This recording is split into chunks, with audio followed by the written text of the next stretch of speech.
Darla, thank you so much for joining me today. I really appreciate it. Thanks for having me on. It's always good to talk to you, Seal. It's always good to talk to you too. And you have done, you did a circle time for the library in December, and you've done a webinar for the WCAA. So by now, a lot of my listeners should be familiar with you and your name.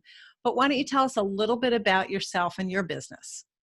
Sure. So, Darla DeMorrow, and my business is called Heartwork Organizing, and I am a professional organizer. So, a lot of your viewers and listeners will have at some point watched something on HGTV or some Netflix special, because Netflix is all about organizing now. Yep.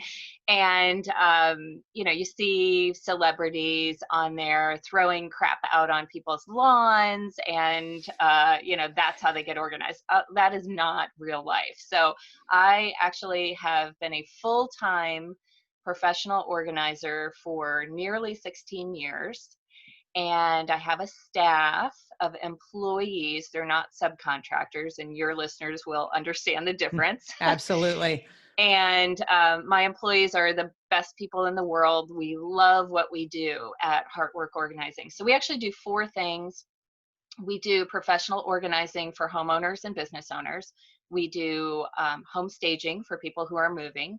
We do home decorating for people who are not moving, but they feel like they want to stage their house. And then we do photo organizing as well. And I started out, the business 16 years ago with, I left corporate America, and I was a project manager in a tech company. Okay.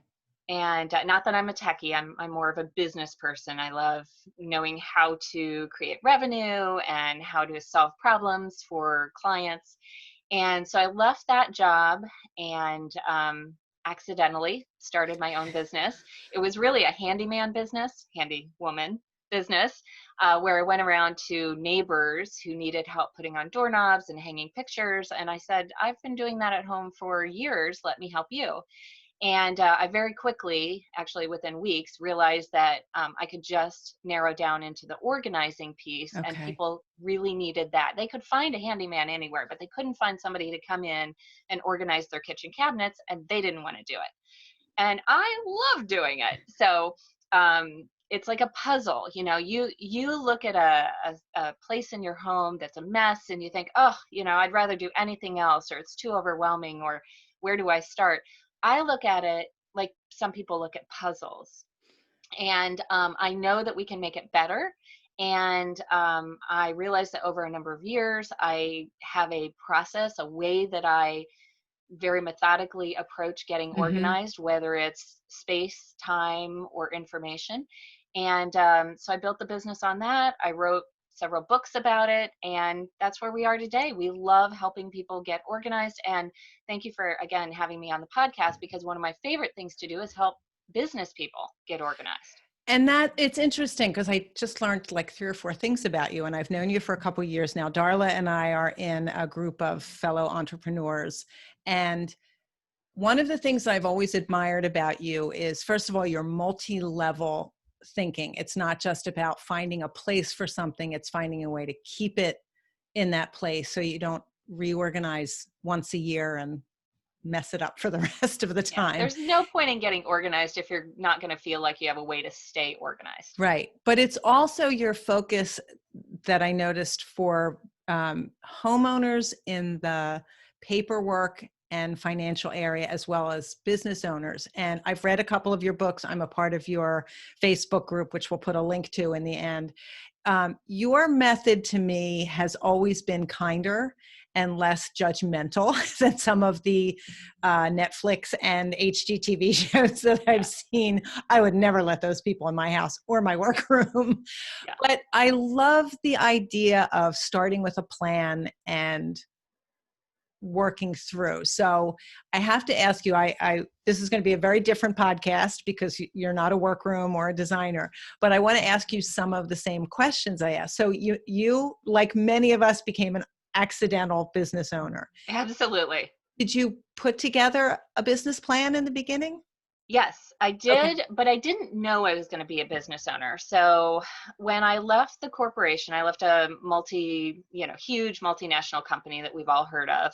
Um, but when I did that, I thought I was going to go into another corporation. I thought, there was some outplacement services, and I approached that like I did approach anything else, and I thought, okay, I'll just go get another job. And then I realized that I did not want to spend one more day in a cubicle. Okay.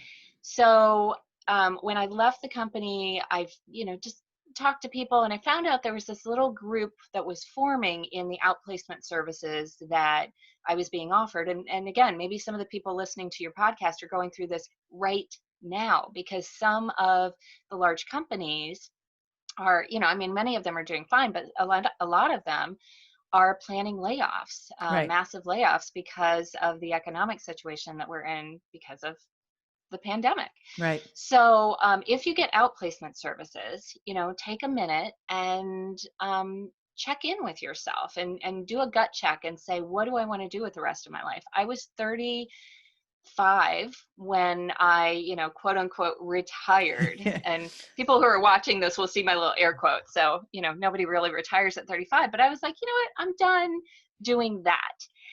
And so through this outplacement discussion, I found out there was this little group of people who thought maybe they would start a business. And I thought, I had never given 1 minute's worth of thought to Okay. owning my own business. I was going to be wearing my blue suit and my kitten heels to the corporate office for the rest of my days. I was happy in that role. And it didn't work out that way. So I got into this entrepreneur group, and I was on fire. The ideas were coming at me and out of me so quickly. I was just it was energizing, and I thought, you know what?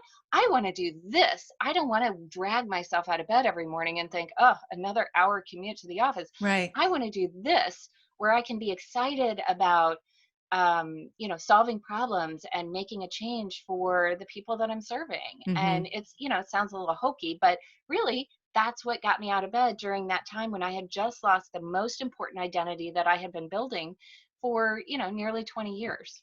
Okay.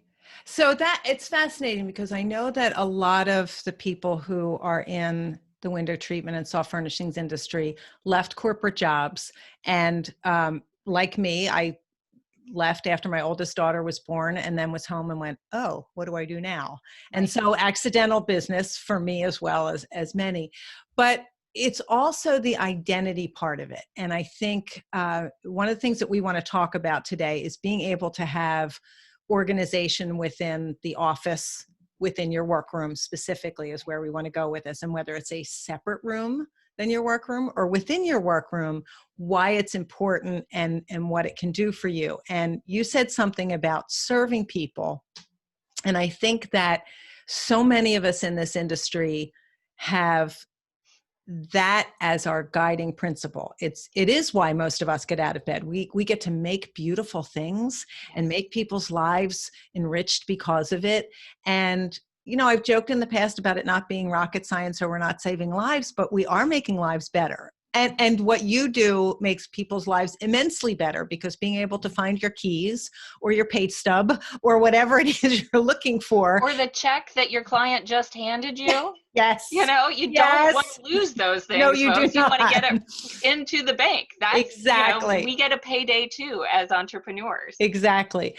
But it's just the enthusiasm. And this is one of the things I love about interviewing people is, and one of the reasons we're going to use the video from today's podcast recording is I love to see the look on people's faces when they talk about what they get to do and how exciting it is to be able to do something that you love.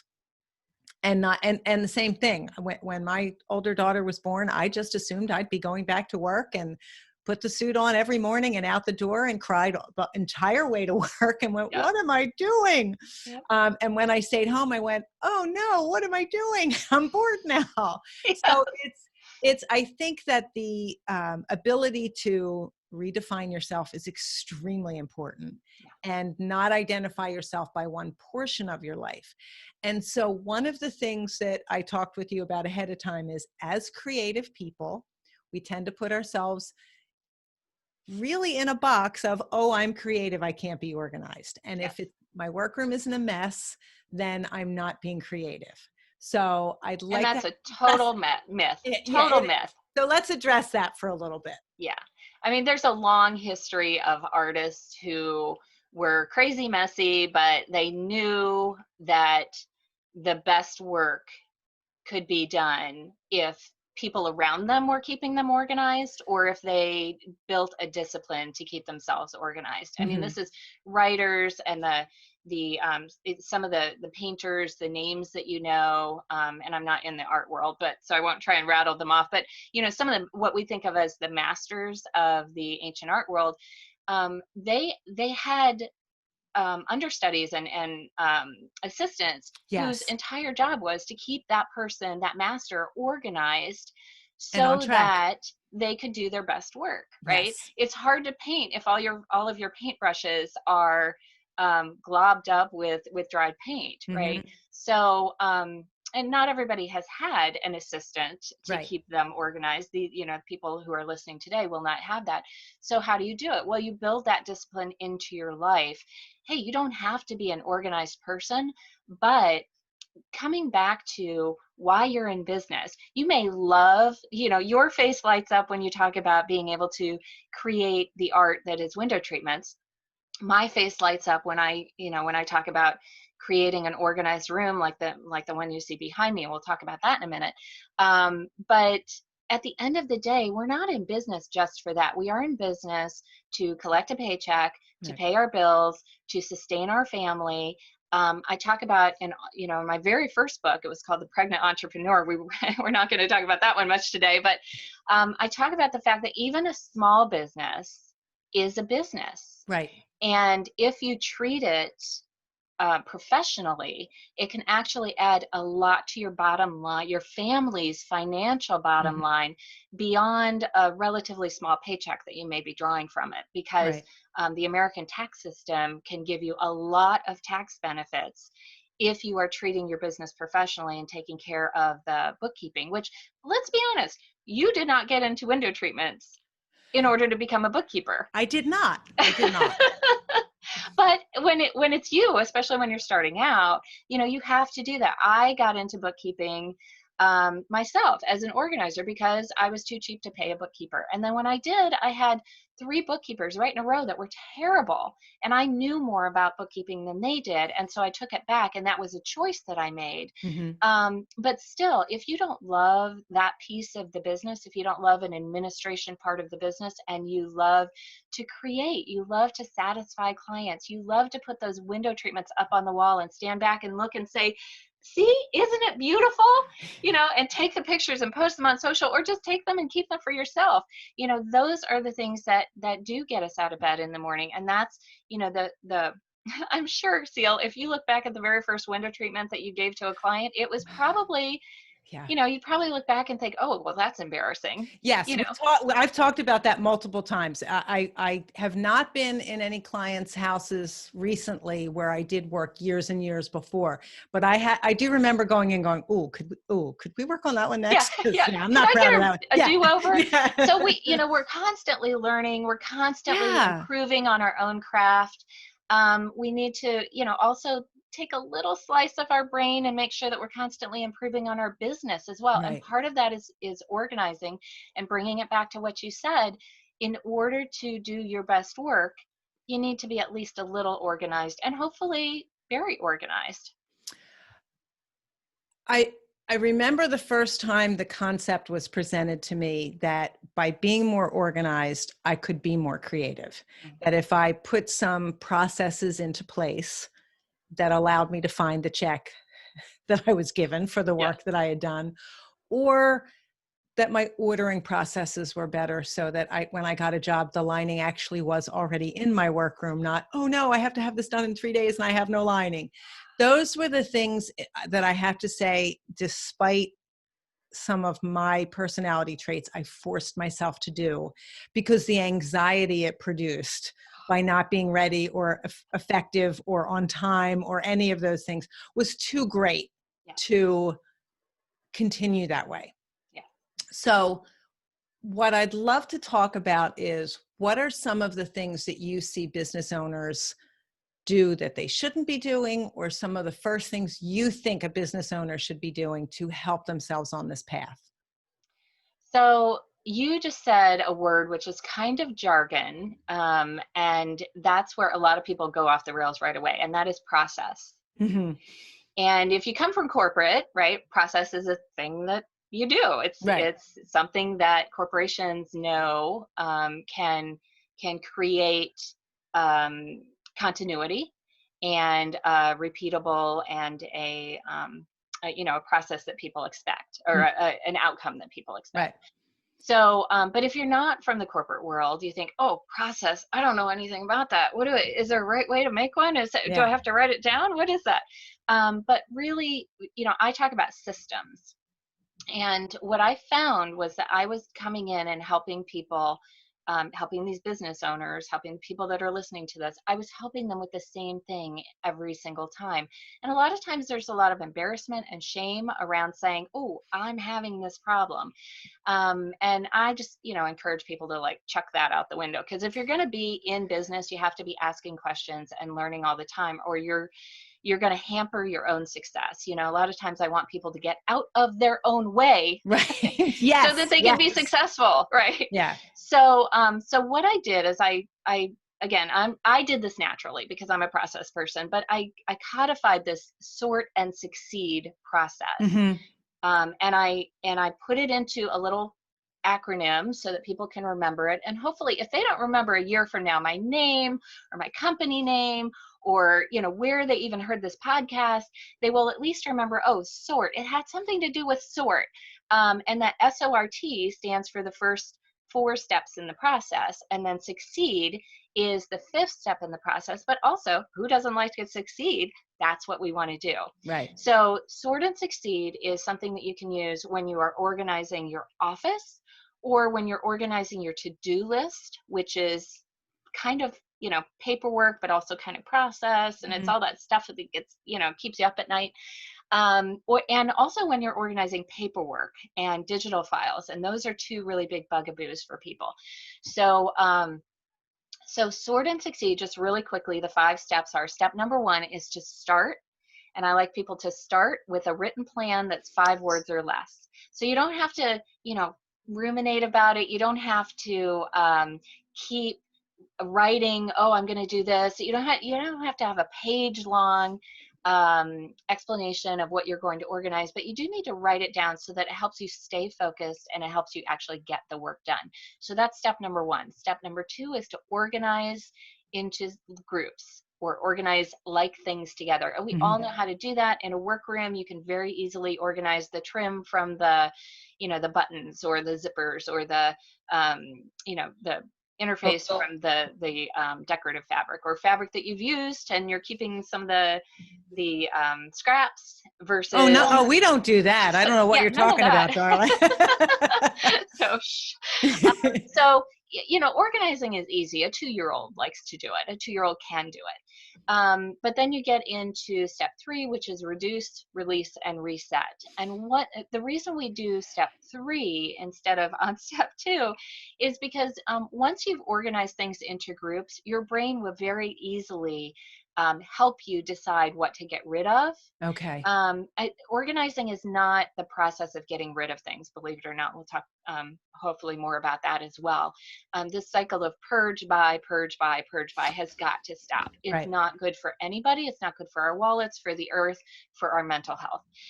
So that's step 3, is once you have all things together, then you do reduce to the point that you need to and start resetting. And Okay. if you're creative and you like how things look, and you're a designer, which all of your people are, then resetting can be fun. It can also be a roadblock for some people, Yeah. especially in your own space. Now, Wanting it to designers. be perfect. Oh, well, Yeah. perfection is a thing Yeah. too. Remind me, we'll talk about perfection as well. But step 4 is tweaking. Okay, and so getting organized and seeing things sorted are actually sort of 2 different things. So you can sort all day long and still not be organized, because I'll use the example of a deck of cards, right? If I sort 52 cards into their 4 suits, hearts, diamonds, and spades and clubs. clubs, Yeah. right? If I sort them into groups on my dining room table, they're organized, or sorry, they're sorted, but they're not organized because I still may not know where that deck of cards belongs in my house. Gotcha. Okay. So that's the difference between sorting into 4 separate suits, and organizing. Does the thing have a home? Do you know where to find it when you need it? Mm-hmm. Okay. So in step 4, which is tweaking, once you have gotten things together, once you've gotten them sorted and organized and put away, you need to have a way to continue to iterate on that. All right. Okay. And that's tweaking.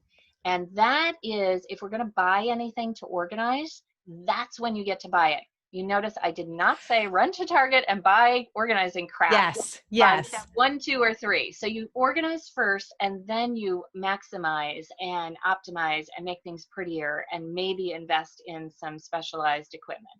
That's step 4. And then step 5 is succeed and celebrate. And what I was learning as I was working with clients was that they were calling me and saying, I know what to do, but you need to make me come do it.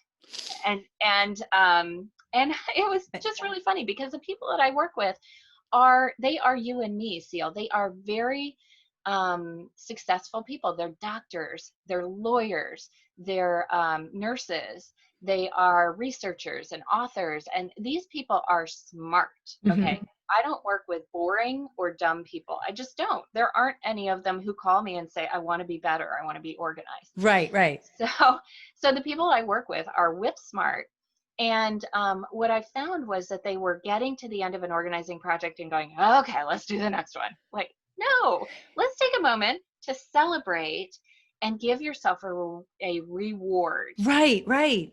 Because that literally trains your brain. And it's not just me saying this. There's Nobel Prize winners who will tell you that if you take a moment to reward yourself, it's more likely that you will do that activity over and over and over again. So that's step 5. Okay. And we think about it way back before we even start. Like, hey, I'm going to organize my desk today. And when I get done, I'm going to fill in the blank. I'm going to take a quick walk around the neighborhood. Mm-hmm. I'm going to give myself, a chance to call a friend. I'm going to buy that organizing box that I have my eye on. It's, whatever that reward is for you. And it's going to be different for every organizing project. And if it's a really big project, you might have little pieces of that. Like organizing your workroom is too big for most people, right? So maybe you're organizing your current project table. You're going to organize your bookcase a different day. You're going to organize your desktop a different day. You're going to organize your trims another day. Mm-hmm. Those are all different organizing projects. It's not just organize the workroom. That's too big. Right. So those are the 5 steps. That's the process. SORT and succeed. And you do that over and over again. And guess what? You get better. That's the part that I think I recognized after I did a couple projects in my own home after reading your books.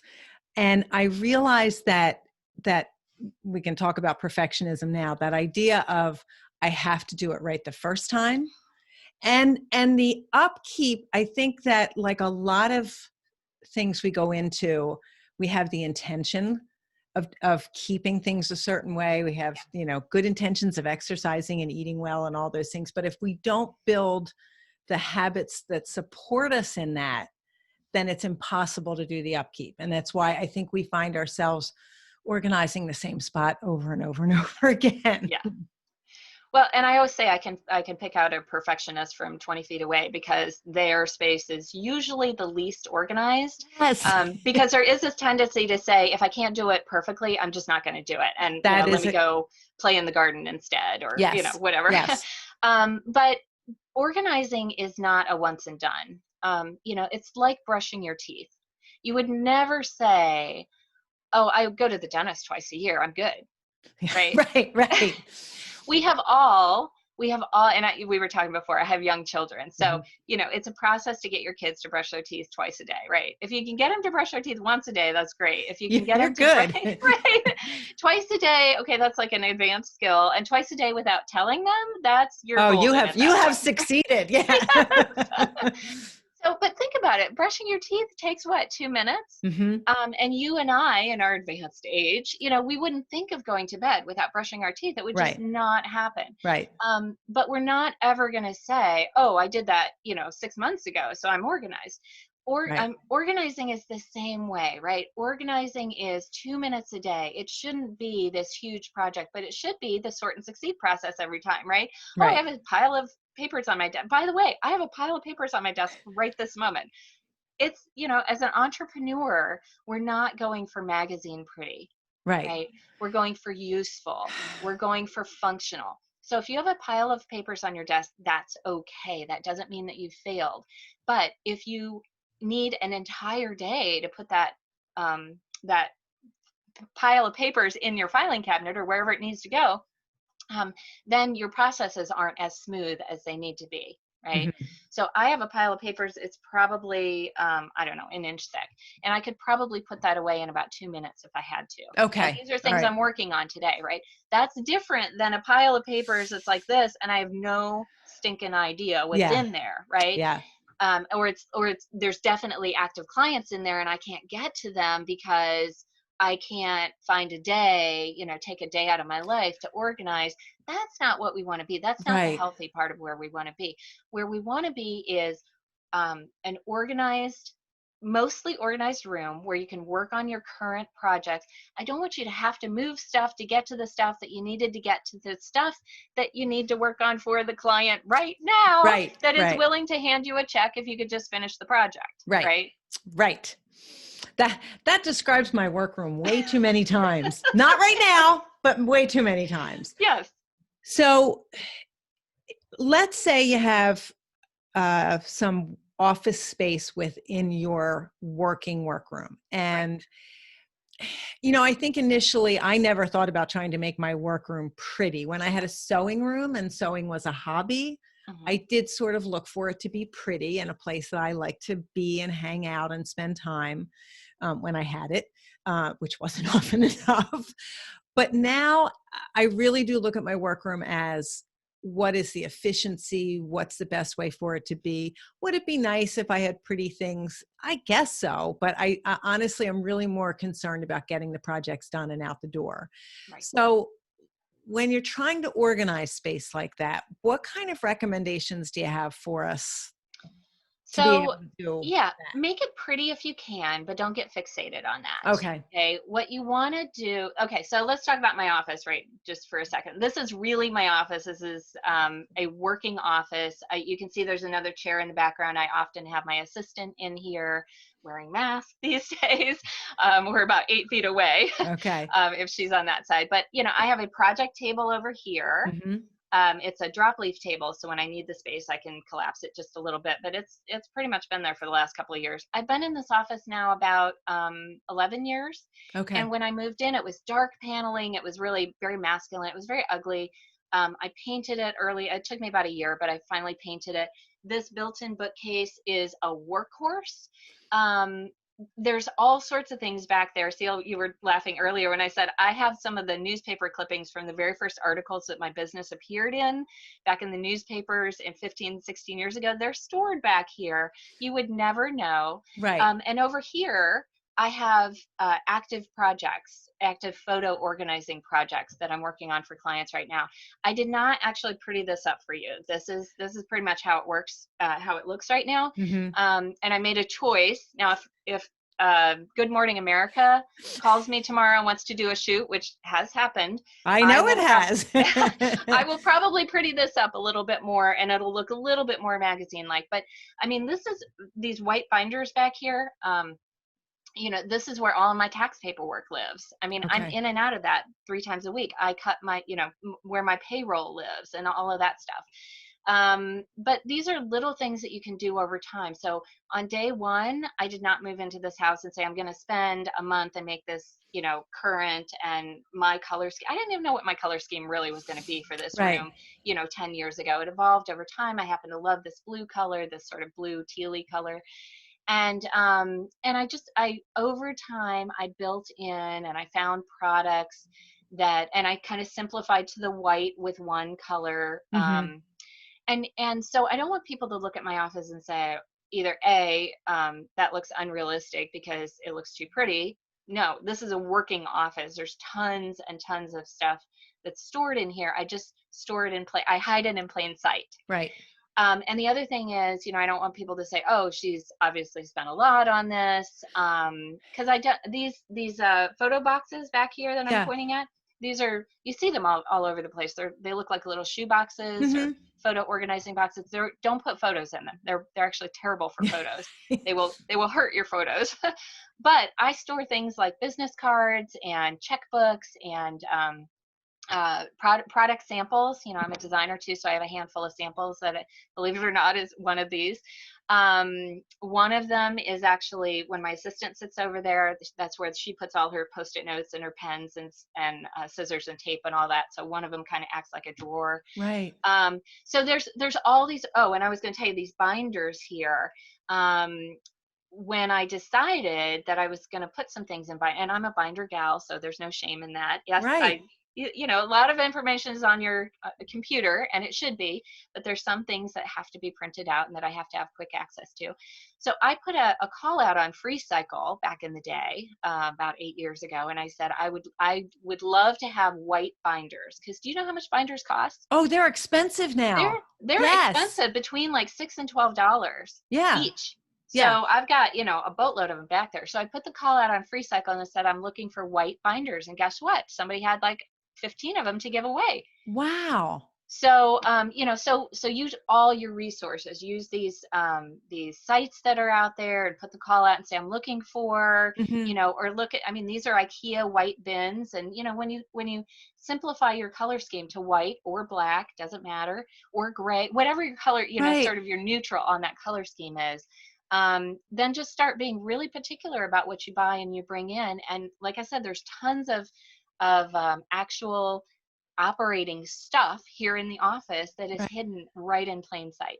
So I will vouch for you that I have been on calls with you that were not really set up that far in advance, and your office pretty much always looks like this. Yeah. And I love the idea. I know how digitally oriented you are. I know what you do with digital organizing, but I love the fact that you still have those newspaper clippings, because there is something about that. I have Yeah. a lot of newspaper clippings for different reasons. And I think there's this misperception or misconception that you're supposed to get rid of things.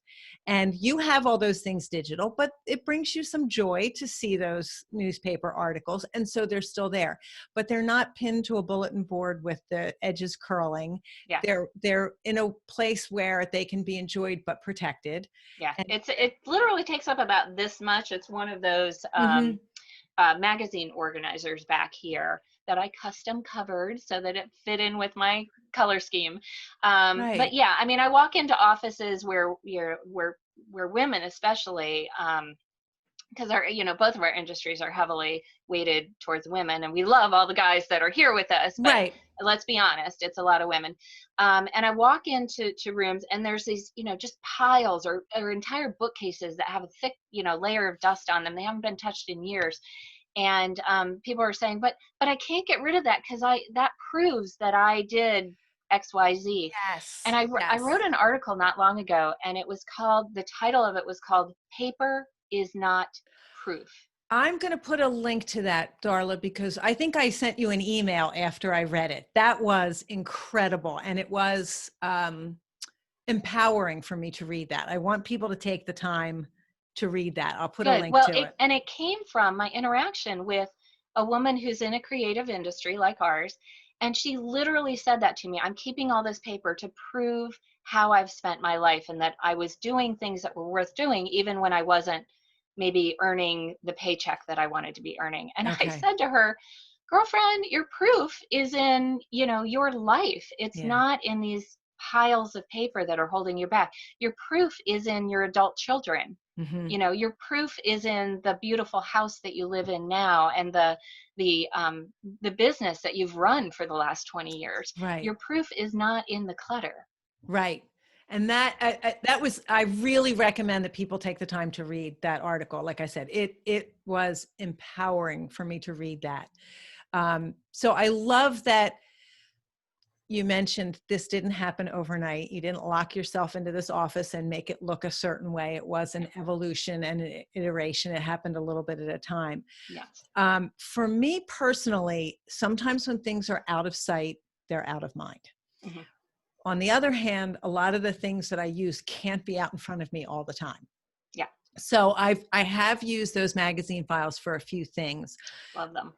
You and I are both Evernote certified consultants. Yes. There's a lot Whatever on that Evernote. means these days. Yeah, we don't know, but we still love Evernote. We still love the platform. Yeah. Yes. And I have put things in Evernote that I was then able to release the paper, the book, the printed PDF, whatever it was, Yeah. because I can find it. Yeah. And that, I think, to me, the physical presence of some things, I felt if I couldn't see it, I wouldn't be able to find it. Well, the truth of the matter is there was so much stuff on some of my bookshelves, I couldn't find it anyway. Yeah, exactly. So a digital way to find those things has been life-saving, but also labeling some things, but getting the visual distractions away has been incredibly helpful in my workroom, because if I don't see the pile of papers, then I'm not looking at it while I'm trying to hand sew some side hems, like, oh crap, I got to get to that next. Oh crap, I got to get to that next. I call that an open loop. We we come into the office to work on the client project because that's where the revenue is, right? Mm-hmm. And we come in and we look at, oh, I got to cut that, that fabric today, or I got to make sure that I order that thing so that I can finish the project. And then you're right, we look over on the corner and we go, oh right, I got to call that thing, I was supposed to be at that meeting, and I got to send that email. And you see, it's like an open loop, but also, doesn't it look a little crazy? Yeah, just a little. So, that is the exact same movement we make when we say someone's crazy. Yep. So, being able to simplify your environment visually so that when you come into work, you can, with laser focus, which is hard. I'm not saying it because it's easy. You come in with laser focus and say, I am going to do this because I will get paid, and I can finish that project, and I can have that client be happy, and I can move on to serving the next client and doing the next thing that I want to do.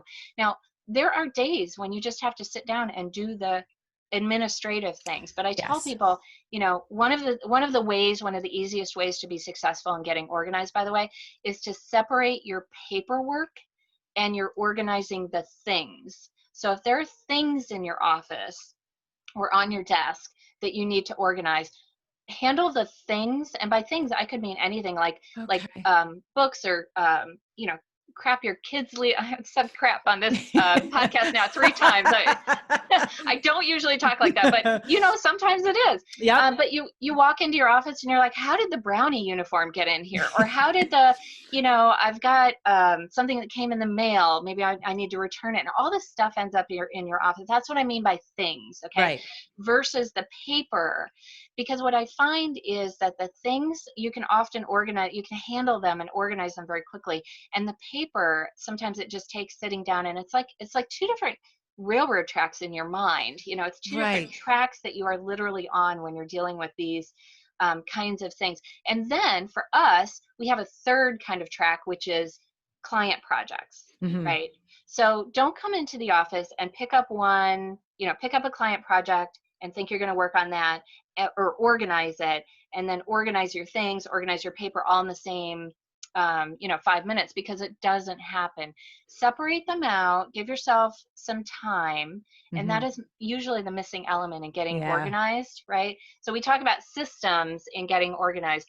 In order to have an efficient system, you need 4 things: a place, process, supplies, and time. And oftentimes we have a place, so it's our desk or, office or whatever. We have a process. Sometimes we have a process like, oh, okay, I move things from the left to the right, or, once things get organized, then they go them all up together.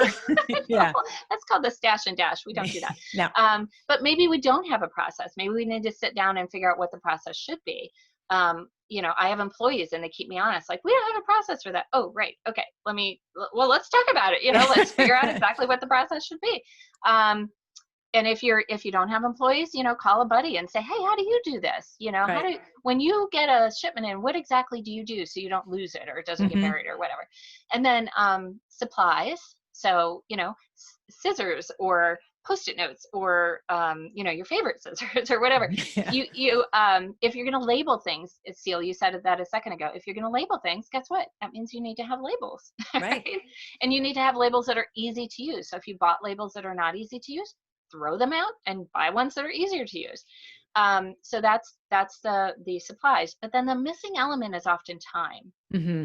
Okay, so it doesn't have to be a lot of time, but anywhere between 15 minutes and 3 hours is what I say a good organizing project. It can be as little as 15 minutes, and that can be enough to get your desk cleared, or get a part of your desk cleared, or Right. get a project on your project table lined up for tomorrow. Mm-hmm. Or sometimes, a couple times a year, I'm like, you know what? Nobody talked to me. Today is an admin day, and I'm just going to get all the papers cleared off my desk. Right.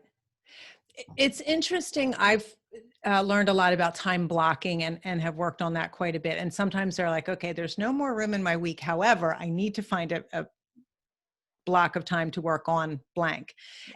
And I heard something from my friend Theta, and she told me that they do it with training dogs and horses, end on a good note. So if you've been working and you complete a project and it's not quite quitting time, stop with the fabrication and then use that remaining time to do whatever needs to be done until it is quitting time. I do think there's no such thing as quitting time for a lot of entrepreneurs. I don't know what that is. Yeah. That's a challenge. But if you have to stop to do something like get dinner ready or actually interact with your family members, then knowing that that time is coming up, you can say, okay, I finished that balance. I'm going to now clear off the table, or I'm going to go to my desk that's in my workroom and take off the things that don't belong there in the first place. Yeah. You've recently, I think, go ahead. I'm sorry. I'm going to ask one of your questions that you asked me. Okay. What is it? And that is, what do I not do well? Okay. So, I've been talking about, I've been espousing the virtues of organizing here, right? And hopefully people are getting inspired. I know sometimes when they listen to any podcast, they'll say, oh, yeah, but she has, I can't do it because. Right. I can't do that because I have 3 kids instead of 2. Okay, I have 2 kids, I have whatever I have, right? I have a business. I have employees coming in and out of my office. They break my concentration. They're fabulous. I love them. Nothing bad, but they do break my concentration. People will listen to this and say, okay, but she knows a lot about computers. Okay, you know what? I learned a lot about computers. Yes. So instead of saying, okay, this organizer has a nice office, but that doesn't mean that I can, I want you to turn that around and say, why not me? Right? It can be me too, right? Instead of saying why I can't do it because, and I find myself doing that all the time, right? I listen to somebody who's successful and I think, oh yeah, but she had an in the industry, or her previous training was in this, or she's got better hair than I do, or whatever. Whatever it happens to be. So I just, I have trained myself over the years to say, hey, why not me? Why not me? But I'll tell you the thing that so the thing that goes along with that and comes out directly out of that thought process is, and the thing that I do poorly is that I always have too many tabs open, literally and figuratively. Yes. So I know you know what that means. Yes, I do. And so if you think about a browser, right, an internet browser, I literally might have 10 to 20, sometimes more tabs open at any given day. Easily. And there'll be different tabs on my iPad than they are on my computer. Yes. Oh, high five to you. That's me too. Absolutely. Me too. So, having those tabs open means that I have things that I meant to finish, or I have things that I'm looking into, or I something I want to read and learn more about. So that's tough. It's tough to always be, oh, I just need one more. I always joke, I have a fatal condition called one more thing-itis. And that means, oh, I can get, it's 4:45. Oh, I don't have to start dinner until 5 o'clock. So I could read one more article. And then, it's 5:10 and I'm like, crap, now I can't get the thing.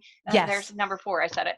Now I can't get the thing in the oven because I didn't leave myself enough time. I have to make something else for dinner. So I know people are listening to this and hopefully, relating That to has to this. resonate with people. And I think while none of that is terrible, I think if we are struggling with feeling like we're not enough, or feeling imposter syndrome or any of those things, that I think that just adds to the load that we carry on our shoulders. Yeah. And the fact of the matter is, too many of us are doing that, and we just feel badly about ourselves when we end up there. So I hope that resonates with people, and I hope they realize that you can take steps in the right direction, Right. but it's never going to be perfect. So this is why I love organizing. And this is what I want people to take away. Organizing isn't something you do because you should. Organizing gives you power, right? Organizing gives you the way to step back in your day. And if you come from a corporate environment, you'll recognize this, every month, like they used to say where I used to work, at the beginning of the month, the cash register starts to empty at the beginning of the month. There is no catching up in the corporate environment. You might be working on a project for a year or 2 or sometimes longer before you get to the end of the project. And then by the time you get there, the time that you have to celebrate is so slim because you're already working on the next The project. next one. Right. Right. So there's very little chance in a corporate world to really feel that sense of accomplishment. But look, when you're an entrepreneur and you take a moment to organize, literally 15 minutes to clear off your desk, you can literally stand back. And this is what I want people to train themselves to do. And this is what I want them to take away. You can stand back and say, look, I cleared off my project table. Woohoo, woo me. Yeah. Because that is a visual proof that you accomplished something today in a way that you can't usually get in a corporate project or in a corporate, work-a-day world, right? And it can be something simple. I'll do a little show and tell here, right? So I didn't bring the actual spaghetti jar, but one of my favorite organizing tools is a spaghetti jar. So here's what I do. When my family finishes eating the spaghetti sauce, I take the label off and I take all of these taps outside. See, the seal's really good. Take all of these taps outside, spray paint them white. I usually do like 6 at a time. And then I bring them in and I use them for all sorts of things. Dry goods in my pantry. I use them in my office here for office supplies. So you can see, I take the extra step of buying pretty paper clips that happen to go with my color scheme. Right. And so when it's on the shelf, it looks nice. Yeah. But And you can see them. They're on my shelf back here, right. here, and here. Podcasters, you're going to have to go listen to or watch the video. But something as simple as this, you can spend months going, I want to get organized. I feel like I need to spend a lot of money to get drawer organizers or whatever. All of that is a myth, and it's all created by TV, and it's all driven by perfectionism and this the commercialism of the organizing industry. I was already buying spaghetti sauce. I can turn this into a great organizing tool for $0. Right. Exactly 5 minutes in my backyard, spray painting the tops, and I will have this, for a very, very long time. And it's a great organizing tool. So, I want people to feel empowered to use the things that they have that are already in their life to get organized. And then when you step back at the end of that 15 minutes of organizing or an hour or 2 of organizing, you have taken back your power from that crazy day with too many tabs open, thinking I didn't get everything done that I wanted to get done. You know what? Having that peaceful office to come into instead of a chaotic office to come into, you are building the business that you are meant to build. You can literally stand in the middle of your office, and instead of saying, I don't know where to start, you can literally stand in the middle of your office and say, okay, for today, I have enough space to set up this client's work, or for today, I have enough, I don't have a lot of time, but I have a half an hour and I'm going to sit down and I'm going to start to clean up my books. So it's not the Hmm. end of the year scramble that I'm always in. Right. Right. And by books, I mean bookkeeping, right? Yeah. Yeah. um, we've all been there, right? So all of these things that are organizing related, and the reason you have me on this podcast is not because organizing makes things pretty. It's because organizing gives you power. I love that, Darla. And I think that that sense of accomplishment, which we don't celebrate often enough. Yes. I know many of us complete really big projects and just move right on to the next Just one. be right on, like there was never a break in the Exactly. action. Yeah. And some of us go to install so we get to see the finished project. Some of us don't. And it Yeah. goes out the door, the end, and we're on to the next one. So I think taking that time to take a breath, and it doesn't, I mean, it can be a cup of coffee with a book for 15 minutes in the middle of the day, just to take away, just to unwind Yeah. and say, oh, I deserve this. Yes. And I think that's so important. Yeah, and I tell people, maybe your reward for getting through that little organizing project that was 15 minutes clearing off your desk, that's one little organizing project in a bigger day. Maybe your reward for that was going to be, celebrating with a glass of wine on the couch this evening in front of your TV program. Now, maybe you were going to have that glass of wine anyway. Maybe you were going Uh, to watch a half an hour of TV anyway, but I'll tell you, it has a totally different feel to it if you associate the two and you yes, you mindfully say, I deserve this because I did this and I can see it. I yes, organize my desk and I can see it and I feel more prepared for tomorrow's work. right. And that mindset of this is my um, gift and my reward and my celebration for it. That's really important. I don't think I've thought of that way. It might have been something I would have done anyway. However, Yeah. associating with, because I love the where science shows us that how important these things are. So I love having a justification for Well, things. you were talking about meditation earlier, Seal, and I'm not, I, I'm just not the meditating type. But I do yoga, Mhm. and I will reward myself sometimes with doing. Now we're in the pandemic; everything happens at home. So I'll do a half hour aerobics class or fitness class in front of the TV. And that's a reward for me. It does all sorts of good things for your body, Right. but it also does take on another connotation. Instead of like, oh, I have to work out because I have to be healthy, it's I get to work out because I hit a particular goal for today. That Mhm. my desk is never completely clear. I'm never done working. Like you said, I'm an entrepreneur. There is never a day when I can say, oh, I'm done, everything's checked off my list. Yes. I have Yes. a to-do list that is as long as my arm, and it's never going to get any shorter. um, because Right. I'm always adding to it. I'm getting things done, but I'm adding to it. But when I take that time to meditate or do my fitness class or just walk around the block with my kid, and I know that and I've linked the two, that I did enough work for today, and here's my reward, and I'm taking care of myself. Those things just make so much more sense, and they do affect your body and your mind and Hmm. your ability to serve your clients. Right. Right. And I'm a that's, better person for my clients, and yeah. I'm nicer, and I'm more supportive, and I'm more of what I need to be when I'm taking care of myself. I, I love that you said that. I have often said I do with the people around me a favor when I take better care of myself. Yes. I'm a nicer seal when I do that. Yes. Darla, I had about 100 other questions I was going to ask you, but I think that ending here is a perfect place to end because I think you've inspired people. I know I feel inspired, but I want to say something. I don't feel this, oh no, I have to go do. What I feel like right now is, thanks for reminding me about sort when I go down into my workroom today, which desperately needs to be cleaned and organized.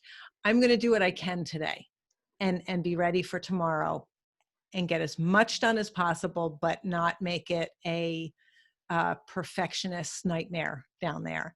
So I want to thank you for that. And I want to ask you if you have any last words of advice. You've given us a great deal today, but do you have any last words of advice for everyone?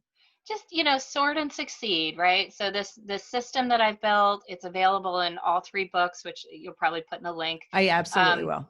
it seems like January was a million years ago, but this most recent book actually just came out this January, and it was called The Upbeat Organized Home Office. Yes. And it talks about everything we've talked about today, stuff and how to arrange your furniture and what you need, and what you need to do effective Zoom calls and video calls Which and we're doing podcasts. so much more of. Yeah, Yes. there's actually a little chapter on that, believe it or not. And And you how to didn't handle. know. You I didn't know didn't. how I many didn't. Zoom meetings. I almost left it out of the book. I thought, it's kind of a blogger thing, but I'll put it in there anyway. And now everybody needs to know this, like where Mm, to put the lighting, and do you even need to worry about lighting, and how do you just everything that you're going to need. It's like 6 things. If you nail them well, you're going to be you're going to be able to be on a podcast. But mostly, I mean, my biggest tip is keep your office mostly presentable, so that when you get the opportunity to be on video, whether it's with media or a client, you're not like rushing around like, oh, I got to clean up my office. right. Nobody wants to do that. But but Sort and Succeed is the basis for these 3 books. And Sort and Succeed, right? So it's just 5 steps. And you don't have to rethink. You don't have to wonder where to start. You don't have to reinvent the wheel every Right. time. It's the same system. So you learn Sort and Succeed. You can go to sortandsucceed.com and just print out a 1-pager that has all the steps that I found that really you helpful. can pin it to your bulletin board, or tape it to your refrigerator, whatever works for you. But those 5 steps will help you get organized and allow you to stay focused, so that you can do your best work, because that's really what this is all about. Darla, thank you so much. It's always a pleasure for me to talk with you, and I hope that people enjoyed it as much as I did. And I would love to have people get onto the So Much More podcast Facebook group and let us know if there was anything in particular that was helpful, or that there was something that you put into place after listening today. Darla, thanks so much for joining me today. Thanks, Seal. I hope that you enjoyed today's podcast. It was a little bit different. Darla is a dear friend and colleague, and I really have learned so much from her. I hope that you learned something today. If you listen to this as a podcast, you will be able to see the video portion of it on my new YouTube channel. So you can go there. If there's anything in particular, I will make notes of a couple of things that happened. Darla showed her spaghetti jar with her paper clips in it and a few other things that she pointed out. I'll make notes about where in the video you can look at that. I also wanted to mention Darla really didn't want this to be a commercial for her. She really wanted to share things, but Darla does do virtual organizing. For $125, you can get an appointment with her. So I will put a link to Darla's website where you can contact her if you're interested in something like that. It's a great thing to be able to have someone else guide you through this. And I'll also put links to her books. I've read several of them, and they've been really helpful for me. So I hope this has been something that you enjoyed today. I hope that you liked today's podcast, and I hope you have a great day. Thanks so much for listening.